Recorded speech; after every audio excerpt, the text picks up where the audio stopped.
Buen día, mi nombre es Edgar Palacios, soy de la carrera de Mercadotecnia y bueno, esto no tengo precisamente una vivencia que pueda compartir como tal, pero sí quisiera hablar un poquito de cómo he aprendido a hablar en público eh, desde que estaba en la primaria, participando en eventos públicos. Por ahí estuve en la participación del canto al himno nacional.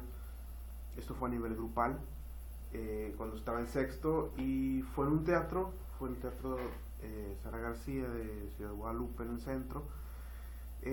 Y bueno, aunque es a nivel grupal, a final de cuentas hay gente que te está viendo, ¿no? Y eso te da nervios, te da una cierta incomodidad, pero bueno, logras salir adelante, ¿no? Después de esa participación, esto fue en la secundaria, fue en el juramento a la bandera, en una asamblea. Y fue curioso porque yo no era la persona que iba a decir el juramento a la bandera, era otro compañero, pero que en ese día no asistió. Y bueno, entonces preguntaron a mí que si lo podía hacer, y lo hice con gusto. No digo, siempre cuando estás en la primaria, cuando estás en la escuela, te da gusto cantar el himno, te da mucho gusto cantar eh, eh, o recitar el juramento a la bandera. Y lo hice, ¿no? A diferencia de otros compañeros, recibí aplausos de los mismos compañeros y de los maestros, felicitaciones, y para mí fue algo sorpresivo, ¿no? Porque yo la verdad no lo esperaba, pero los maestros me felicitaron y me dijeron que lo había hecho bastante bien.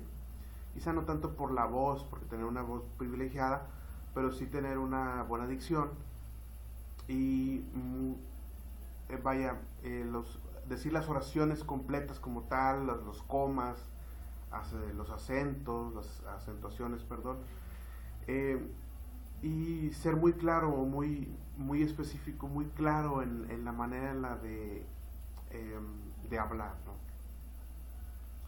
Y bueno, ya de ahí, pues, en mi experiencia ya profesional, ya trabajando, este,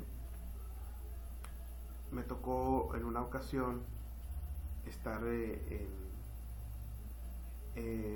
cambiar de área. Yo estuve mucho tiempo en el área de ventas, pero más a nivel técnico, y por cuestiones de sueldo yo decido cambiarme al área administrativa, ¿no? Entonces estuve en la área administrativa, y en una ocasión yo tenía 3 semanas de haber cambiado de puesto. Hay una exposición a nivel distribuidor de la empresa en la que yo trabajo, en la que tienen que hacer una exposición técnica, y la persona indicada, o la persona que estaba preparada para dar esa exposición, no fue, curiosamente, ¿no? Se repitió la historia. Y bueno, a mí me buscaron, me dijeron, oye, necesitamos dar esta exposición, esta conferencia, y la persona que estaba no vino, entonces necesitamos que vayas tú. Y bueno, fueron y me sacaron del área de administrativa en donde yo estaba. Yo no llevaba uniforme, iba un poco más casual.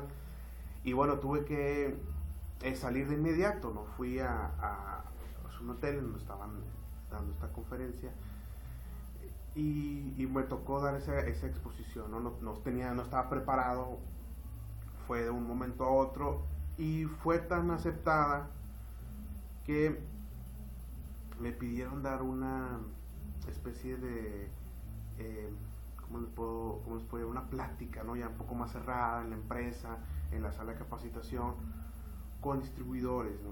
Entonces eran temas muy específicos, muy técnicos, y al día siguiente tuve la oportunidad de hablar con ellos, con gente que tenía mucha experiencia, gente dueños de sus negocios, y bueno, me quedé con la satisfacción de poder ayudarles, ¿no?, a mejorar. Pero creo que el hecho de sí conocer, obviamente, de tener experiencia en lo técnico, pero también en la manera de expresarme es lo que ha ayudado, o lo que ayudó en aquel entonces, ¿no?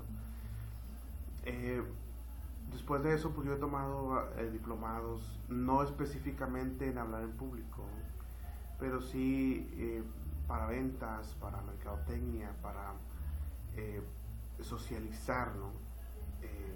Entonces eso me ha ayudado mucho a comprender lo que la gente, lo que el que está del otro lado necesita escuchar, ¿no? O necesita hacer una plática muy comprensiva, o sea, muy fácil de entender, muy digerible. Entonces me considero una persona con muy buena dicción y creo que eso me ha ayudado mucho, pero también el estar hablando constantemente con gente de otro nivel, con dueños de negocios, con altos ejecutivos, eso te ayuda a mejorar tu expresión, ¿verdad? A tener más vocabulario, más repertorio, ¿no? De vocabulario, de frases, de chistes inclusive, ¿no? Y bueno, esos son algunos tips, ¿verdad? Que a lo mejor a algunos de ustedes les podría ayudar. Son tips que a mí me han ayudado bastante. Al principio siempre, esto pasa siempre, y yo creo que le pasa a la gente más experimentada del mundo. Cuando va a dar una conferencia, siempre los primeros minutos son minutos de nervio, a final de cuentas, porque como dice por ahí las lecturas que hemos hecho, no conoces al público, no sabes, o tienes idea de qué tipo de público es, pero no sabes si alguien te va a salir con una pregunta con la que no estás preparado, ¿no? Y de pronto tienes que improvisar. Y no sabes si la improvisación va a ser la correcta, ¿no? Entonces ese es parte del nervio de todos, siempre en los primeros minutos cuando vas a hablar en público. Pero conforme vas avanzando, vas obteniendo un poquito de tranquilidad y vas conociendo un poquito el público y sabes hasta dónde puedes llegar, sabes hasta dónde tienes que detenerte, cuándo tienes que ser cauteloso, si tienes que hacer algún cambio de palabras, tienes que cambiar la voz, el tono, el volumen, y eso te ayuda para ir mejorando para tu expresión hacia el público, ¿no? Bueno, eso es lo que yo quería expresarles, es lo que una vivencia a lo mejor muy grande puede ser, pero es experiencia que quizá les pueda ayudar, les pueda servir. Espero que no los haya aburrido y he sido claro en mi expresión y que les haya gustado. Hasta la próxima.